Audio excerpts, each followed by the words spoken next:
dingen die door mijn hoofd gaan. Maar ik denk dat ik het kan narrow down to dat ik dit eiland, ik vind het zo eng stil rondom dit onderwerp. Want wij zelf komen van mensen die oppressed waren, gebruikt waren, misbruikt waren. Like, niet zo lang geleden waren onze voorouderen precies in die situatie, right? Dus dat we hier zo stil zijn, en niet per se alleen dit eiland, maar mensen van kleur, mensen die afstammen van oppressed people, moeten hier gewoon, er moet niet eens een gedachte door je hoofd gaan behalve Free Gaza, or, snap je wat ik bedoel? Free Palestine, sorry, Free Palestine. Dat is het eerste dat door je hoofd moet gaan sowieso. En ik heb zo lang zitten nadenken over waarom is die disconnect op dit eiland er. Ik woon hier nog niet zo lang. Ik ben hier geboren en getogen, maar half getogen by the way. Maar ik ben hier nog niet zo lang om te begrijpen wat de dynamiek is. Maar ik had het er met mijn vader over. Want mijn vader die is iemand die me al vanaf kleins af aan vertelt over dit hele... Ik wil het niet eens een conflict noemen, because deze abuzu. Apartheid, right. En, maar ik was te jong en te impressed by de media, wat de media je vertelde in de jaren 90, om daar echt iets van mee te krijgen. En nu ik zelf ouder ben en je kan je eigen, je hoofd gebruiken en googlen en whatever, heb ik mijn eigen ideeën erbij gevormd. Maar hij was mij altijd al aan het vertellen hierover. En nu ik wat ouder ben, nu probeer ik mijn dochter bewust te maken hiervan. Maar het is zo freaking moeilijk. Voorbeeld, ik was met haar aan het luisteren naar Jeugdjournaal. Ik denk, oké, Jeugdjournaal, die kunnen haar wel op een bepaald niveau uitleggen. But the freaking whitewashing dat daar gebeurde, like, het werd zo gebracht als, ja, de mensen van, de Palestijnen die waren boos en die gingen dus iets doen tegen de mensen van Israël. I'm like, wow, pause that shit. Want we gaan even wat context aanbrengen hier. Weet je wel?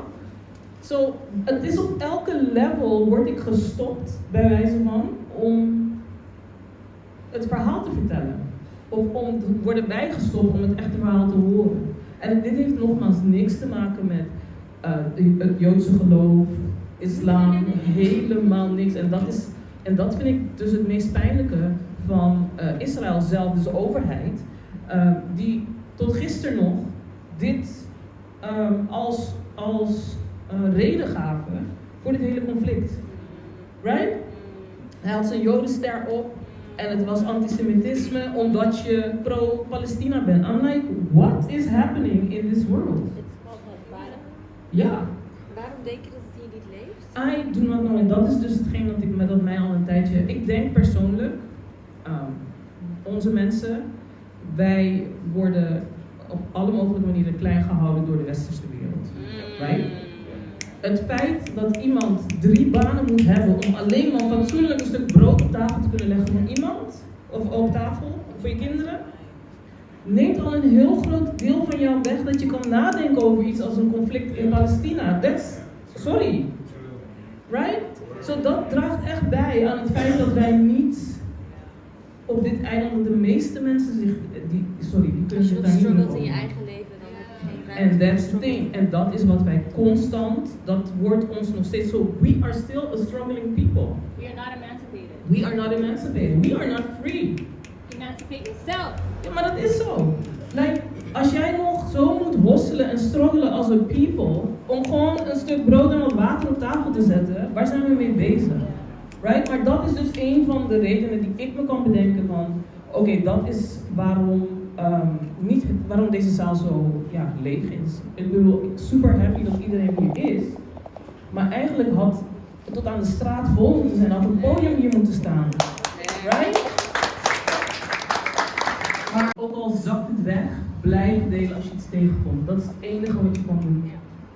Because I cannot go to Palestine and fight the good fight, helaas. Maar ik kan wel op andere manieren bijdragen.